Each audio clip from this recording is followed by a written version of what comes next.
جیسے کہ اسلام میں جمعہ عزت والا ہے، عیسائیوں کے لیے اتوار اور ہندوؤں کے لیے منگل، اسی طرح یہودیوں کے لیے ہفتہ کا دن محترم تھا، مگر فرق اتنا ہے کہ اسلام میں صرف ان لوگوں پر جن پر جمعہ کی نماز فرض ہے، جمعہ کی پہلی اذان سے ختم نماز تک وہ دنیاوی کاروبار کرنا حرام ہے جو نماز میں دخل انداز ہو۔ عورتیں، بچے، مسافر اور بیمار لوگ اس حکم سے علیحدہ ہیں کیونکہ ان پر جمعہ فرض نہیں ہے، لیکن یہودیوں اور عیسائیوں کے ہاں ان سارے دنوں میں دنیاوی کاروبار حرام تھے اور خاص کر شکار کرنا سخت جرم۔ حضرت موسیٰ علیہ السلام کے بعد یہ واقعہ پیش آیا کہ بنی اسرائیل کی ایک جماعت بحیرہ کلزم کے کنارے شہر ایلا میں رہتی تھی جو مدینہ منورہ اور شام کے درمیان ہے۔ یہ لوگ مچھلی کے بہت شوقین تھے۔ رب کی شان یہ کہ ہر ہفتہ اس دریا میں بے شمار مچھلیاں نمودار ہوتی تھیں، یا تو ان کے امتحان کے لیے یا اس مچھلی کی زیارت کے لیے جس کے پیٹ میں حضرت یونس علیہ السلام رہتے تھے۔ باقی دنوں میں سب مچھلیاں غائب ہو جاتی تھیں۔ ان کے منہ میں پانی بھر آیا اور سوچنے لگے کسی تدبیر سے ان کا شکار کرنا چاہیے جس سے شکار بھی ہو جائے اور ہفتہ کے دن کی بے حرمتی بھی نہ ہو۔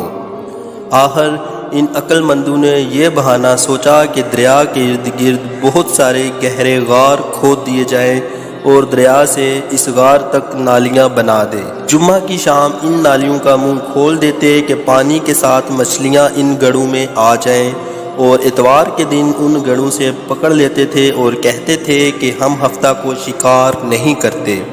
انہوں نے وہ مچھلیاں خوب کھائیں اور فروخت کی جس سے وہ بڑے مالدار ہو گئے۔ 40 یا 70 سال تک ان کا یہ عمل رہا۔ یہ لوگ کل 70,000 تھے۔ ان کی 3 جماعتیں بن گئیں، ایک تو شکار کرنے والوں کی، دوسرا ان سے منع کرنے والوں کی اور تیسری خاموش رہنے والوں کی۔ یہ لوگ کل 12,000 تھے، باقی سب شکاری تھے۔ جب شکاریوں نے ان کی نصیحت نہ مانی تو انہوں نے اپنے اور ان کے درمیان ایک دیوار بنا کر شہر کے 2 حصے بنا دیے اور کہا ہم ان کے ساتھ نہ رہیں گے، ہم پر عذاب نہ آ جائے۔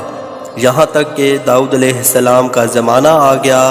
آپ نے ان کو شکار کرنے سے منع کیا اور فرمایا کہ اے بے وقوفو، قید کرنا ہی تو شکار ہے۔ جیسے کوئی ہرن کو جال میں پھانس لے، اس نے شکار کر لیا، کھائے یا نہ کھائے، اور کھائے تو آج ہی کھائے یا کبھی دوسرے وقت۔ غرض یہ کہ ہفتہ کے دن تمہیں شکار کی ممانعت ہے، نہ کہ فقط ہاتھ میں پکڑنے کی یا کھانے کی۔ اس سے باز آ جاؤ ورنہ عذاب میں گرفتار ہو جاؤ گے۔ شکاریوں نے کہا ہم تو بہت عرصہ سے یہ کام کر رہے ہیں، اگر یہ برا ہوتا تو اب تک ہم کو امن کیوں ملتی؟ تب داؤد علیہ السلام نے دعا فرمائی جس سے رب کا عذاب آ گیا اور رات میں یہ سب کے سب بندر بن گئے۔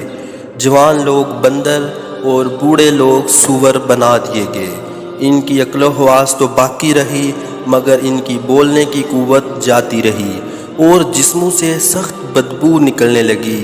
صبح کے وقت اس محلے کے لوگوں نے دیکھا کہ نہ تو اس محلے سے کوئی آدمی آتا ہے اور نہ کوئی آواز، نہ کوئی دھواں وغیرہ نکلتا ہے، تو یہ لوگ دیواروں پر چڑھ کر ان کے گھروں میں داخل ہو گئے۔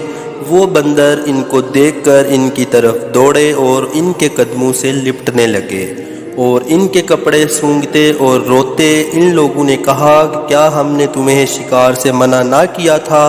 وہ بندر سر ہلاتے اور آنسو ان کی رخساروں پر بہتے تھے۔ اس حال پر ان کے 3 روز گزرے اور سب ہلاک کر دیے گئے، نہ کوئی باقی بچا، نہ ان کی نسل چلی۔